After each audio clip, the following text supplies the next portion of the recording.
Hello there, welcome to Genesis Models. My name is Bob Waldron and welcome to what is going to be another step-by-step video build here at Genesis Models. What we're going to be building is this lovely kit just here. It's the Tempest Mk.V Series 1. It is a Mk.V pack, it is by Eduard, it's 1/48 scale. But it's one of their sort of newer sort of tools for their absolutely sort of next generation sort of kits they do. If you've ever sort of built the Spitfire or their 109 or anything, their kits are really, with the surface detail is just absolutely brilliant. We've got quite a few markings to choose from. Haven't quite decided which yet, but I'm looking forward to this kit. I have heard online that some people say there is a few sort of fit issues with this, but hopefully we're going to tackle them rather nicely. We do have photo etch to deal with this kit as well, so we're going to be covering the photo etch.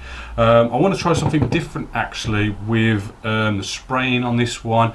We've never done black basing before. Normally we do stuff like pre-shading, bleaching, post-shading. That's sort of like the norm and the standard, but there's something else called black basing, which we're going to tackle with this kit for the first time. So that should be interesting to give a go and sort of maybe even compare, because I do have a similar kit, a similar already pre-built Spitfire that we can sort of put both together and just kind of see which one compare which is best, pre-shading or black basing. So that is the kit. As always, you know, with the step-by-steps, the first episode is for free. Sadly, you know, I mean, I do need to earn a living, so if you want to go to Genesis Models website and you can subscribe there and watch all these step-by-step videos that will be for this kit, as well as the hundreds and hundreds of hours worth of other step-by-steps, rapid video builds, tutorials, you know, you got inbox reviews, you name it, loads and loads of videos at the Genesis Models website. So let's get started with a simple quick inbox review that I've already done for this kit, just for you to sort of get to know the kit.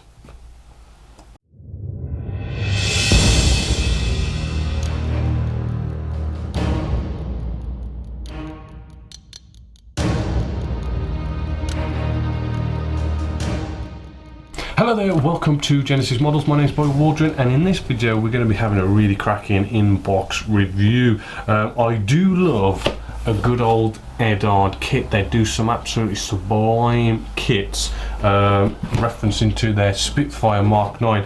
But what they've done is they've done a new tooled release, which is quite exciting to see from them. It is of the Tempest Mk.V Series 1.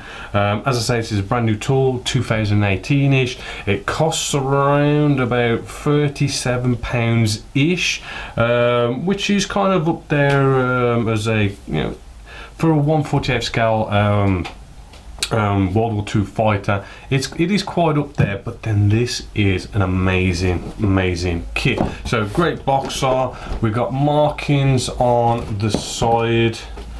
Right, let's open this up.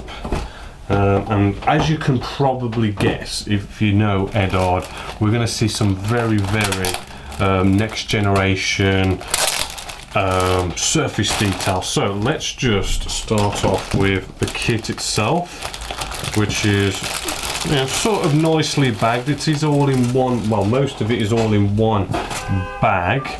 We've got our first sprue here, which is of our wing section, and it's also going to give us a good opportunity to sort of get in there and actually see this absolutely gorgeous surface detail. Just like the Spitfire, we have very sort of nice in scale recess panel lines, which are very crisp, very clear. It is full of all these absolutely tiny little recess rivets as well, which gives it that next generation sort of look. Bottom part of the wing section, again, that surface detail is there, absolutely looking stunning. Really am loving the look of this kit. So hopefully you're sort of seeing that surface detail looking absolutely the bomb, if you ask me. We've got our fuselage section here. Again, looking at the surface detail, looking absolutely immaculate. Where it sort of wraps around these sort of 90-degree angles, it does not fade. We still have all that detail there, which is quite nice to see. Good quality molding there. We can see like it's not just loads of these tiny little rivets going on there. We do have like bolts and stuff, and I can like see the Phillips head that goes in there as well, so it's well detailed there. On the inside we do have maybe a little bit of rib work, you could say, but I do believe we're going to build up that internal detail inside there. Ejector pin marks, there is one either side, but I don't think that's going to mess up the detail at all. Moving along, we then have 2 sprues with all sorts of little bits and bobs on it, which is looking pretty sort of crisp. Hopefully, as you can see there, we've got all sorts of like landing gear detail on here with a bit of internal detail. Flash is very minimal. I mean, it is a brand new build, a very high quality mold. Right, more landing gear, exhaust detail here, looking good. Moving along, maybe a bit of cockpit detail just here as well. And as you can see, loads and loads of little bits that's going to go all on this. Ejector pin marks, let's have a little look. We have got a little ejector pin mark just there, really kind of big one sticking up, but that is going to be out the way, but you're probably going to have to like sand that back because it is sticking out quite a bit. Same here as well, we got another 2 ejector pin marks just poking out there, so a little bit of cutting and sanding there, but I don't think that detail is going to be on show by the looks of it. But yeah, looking good. Moving along to our next sprue, we have some rockets here, you know, looking nice and crisp. Nice, no flash on there, hardly any at all. You're going to be nicely moving along with this kit, not messing about with flash. Bit of cockpit detail here. More rockets. We've got our wheels and hubs here as well. Nice detail in the hubcaps just there. As you can see, the tires, they are half and half. They've got like Dunlop written on them as well in raised. Right, and then you've got your rockets, still more rockets there. Right, moving along, we then have these big massive propellers, which are quite big. More surface detail on like wheel well doors and stuff like that. Bit more internal cockpit detail. I am kind of missing the instrument display panel. Wonder where that went. Maybe I've just missed it off one of these sprues. Yep, I did just find it. It's probably because it seems like they've gone half and half with our cockpit detail here, but you can see the dials in there, rather nice. Next to it we have a blanked out one, so you know they've done the same thing with the Spitfire. You can go off and you can either put decals down or you could put photo etch down, and you know it saves you sanding away those bits, which is a nice little touch, right? Not necessarily needed, but it's a nice little touch. Then we have the canopy section, right, which should be good coming from Eduard. Right, although that bit's broken off one piece there, so I'm just being careful. Main canopy bit. Looking at this, I don't know how well you can see it on camera, but looking very crystal clear. It does look like it has had some rubbing on top due to packaging, but that should be easily sort of buffed out. Looking very clear there. Front part of the canopy, that is looking nice and clear as well. No cobweb effects or anything like that. A few other little bits as well going around. Looking absolutely smashing. Moving along, now this is, I do believe, is it the Provi Pack edition? Yeah, it was a Provi Pack edition, so we do get a bit of the old photo etch and all that goodies in here as well. So we do have this nice bit of photo etch. I can just show you that there. Yes, we can see like, ooh, that's kind of cool actually. Let's actually get this out. It's a little bit different actually. I've just noticed from the norm, right, is if you can just see piece 7 here will probably go on top of piece 11, right, and actually those little detail inside has got like I mean, you can see it a bit more clearly on this number, it's number 11 I do believe.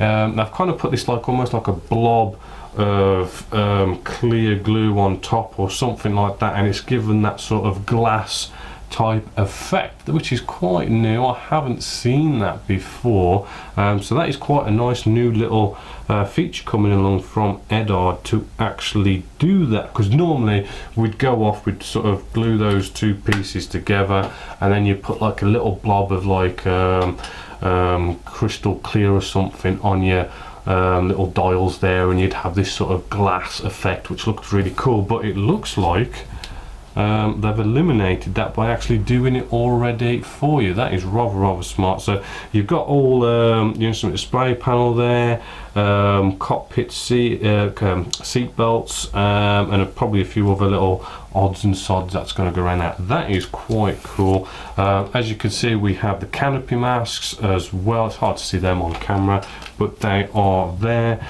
Quick look through the instructions. We've got a nice sort of good quality colour paper with a nice description of the kit. As usual, World War II, you know, we're starting off with the cockpit section. It is got nice sort of colour references and stuff like that, and it does show you like photo etch if you want to put the photo etch in or not. Bringing the cockpit together, and then of course, you know, we'll bring the fuselage. Seems pretty nice and standard build with that little bit of an extra touch to it. Wing section, yes, you build up your wheel wells, bring your two wing sections together, bring the wing section to the fuselage, and then it's like little bits of landing gear, guns. You know, you can have your ailerons in different positions by the looks of it, landing gear up or down, moving along. Looks like landing gear looks quite good. You've got your propellers, canopy open or closed. Shows you the masking tape, so the canopy masks, and there they go. Not just with the canopy masks, I mean, it does actually mask up a few areas on the model. I think that's probably the black strip. So that's kind of cool if they do that. I'm just checking. Yeah, that is rather cool. They've actually give you the masking tape, which will nicely fit on here, so you can spray it black first, and then put the masking tape on top, spray the model, peel the masking tape away, and you've got that little black stripe. So that's quite cool. Then we've got markings on here, which we've got like good old two-tone camo. We've got like the D-Day stripes.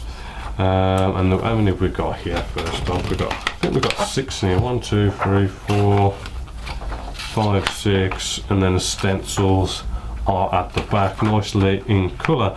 In all fairness, you know, there's nothing like an outrageous designs here. They're just sort of different marking tail numbers, so to speak. 1 or 2 of them have got more of the D-Day landing stripes, others don't. But yeah, you know, not nice sort of array of markings there. Coming along with the decals, let's just quickly whack these open. They should be quite good. Let's just get them open there. Here we go. So let's just open up our decals here. They are printed by Cartograph as well, which is rather nice because they are a very good make for decals out there. We have our markings at the top, we have our stencils at the bottom. Just here we do have the decal form of cockpit, which is what I like about Eduard. You can decal them, you can photo etch them, you can just paint them. You know, it's totally up to you how you like to go about it. Very shiny. You know, it's not really a matte thing, but that's no big deal. Colours look good, looks nicely in registry. The markings at the bottom are very sort of tiny and stuff. I mean, we can read the tiny writing as well, which is good detail in there. Should work well, very nicely with micro, solve and set. So all in all, okay, it's £37 for what you get in the kit, and actually for something like this, I think it's a great bargain, really. Definitely a well recommended kit.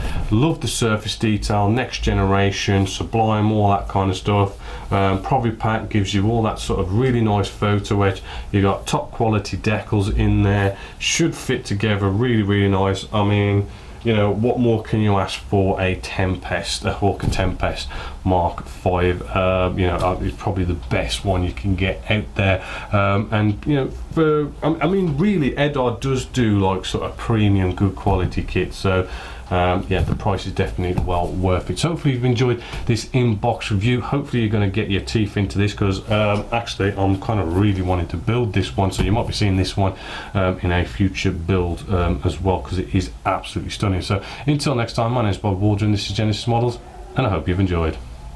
So let's just start off with some basics. We've got our instructions just in front of us just here, just using the numbers that are in here. We've got E62, which here we have sprue E just written there, and here's 62 just there. So in modeling, it's good to get some nice sort of cutters just here. I mean, these are by Citadel, they are very expensive, these ones, and to be honest with you, they're not like massively better, but there's all sorts of kind of nice little cutters you can get. Any online store will do them. You could probably pay £6 or something depending.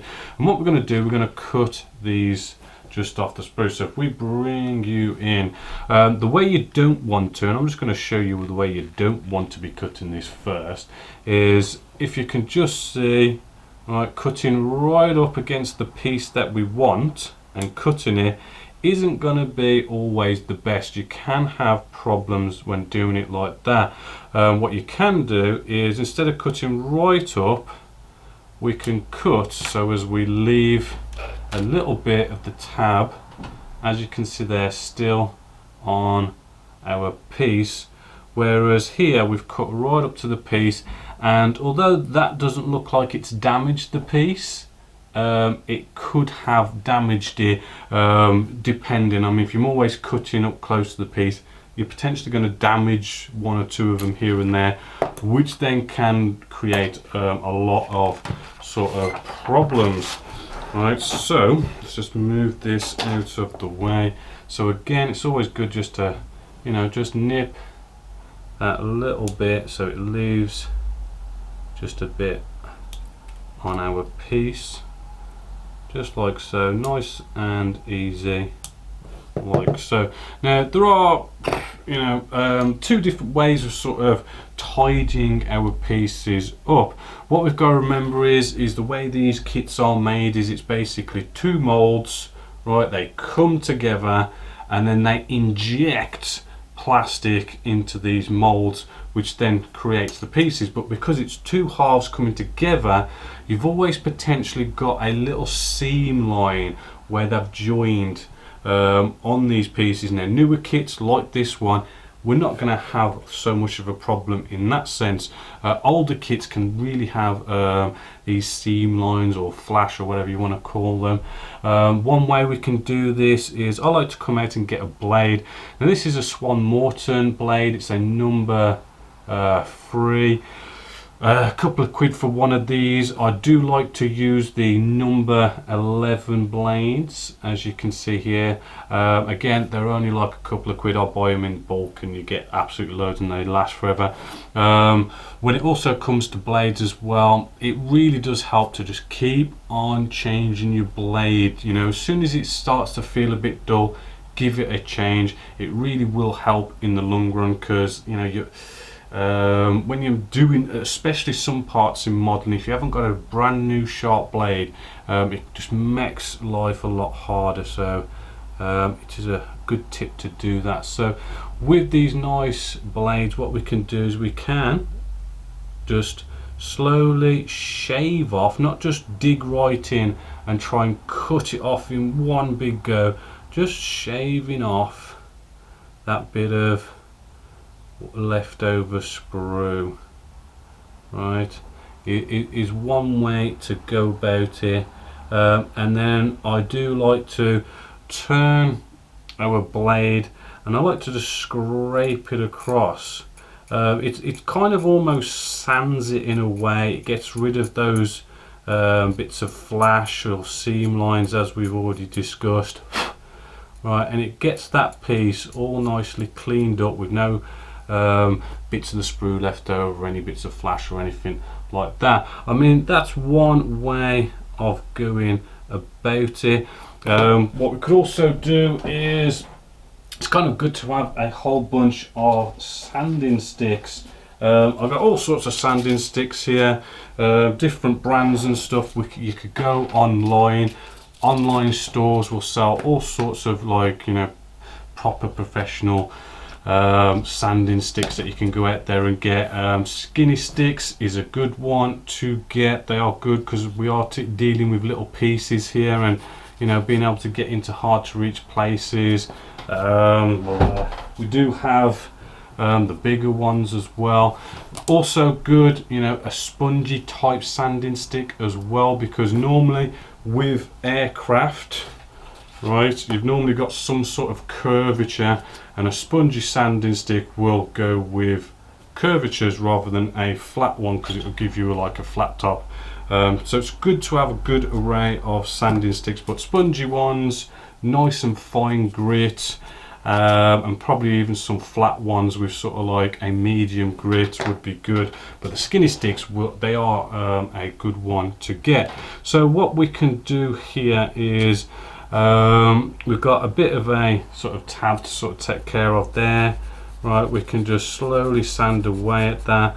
I mean, this is a bit of a flat area, so you can also get sort of like flat sanding sticks, right, which will sort of sand these areas a little bit better. Nice sort of fine grit, and we can take care of any bits of leftover sprue and bits of leftover flash, as we've already discussed. So whenever you're sort of cutting off, remember to cut it off properly.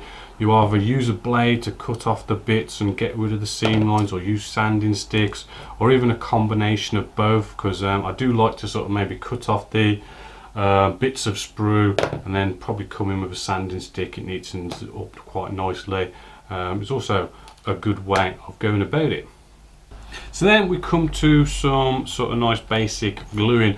Now, if you're new to the hobby, in the past, good old poly cement was what we used. That is where we would actually apply the glue to a piece, then we get our piece and then stick it on. Kind of pretty sort of standard gluing with any kind of gluing in life, but that did tend to be kind of messy. It's quite thick, gloopy glue. These days we like to use stuff like our Tamiya extra thin cement. We do also have the quick setting one.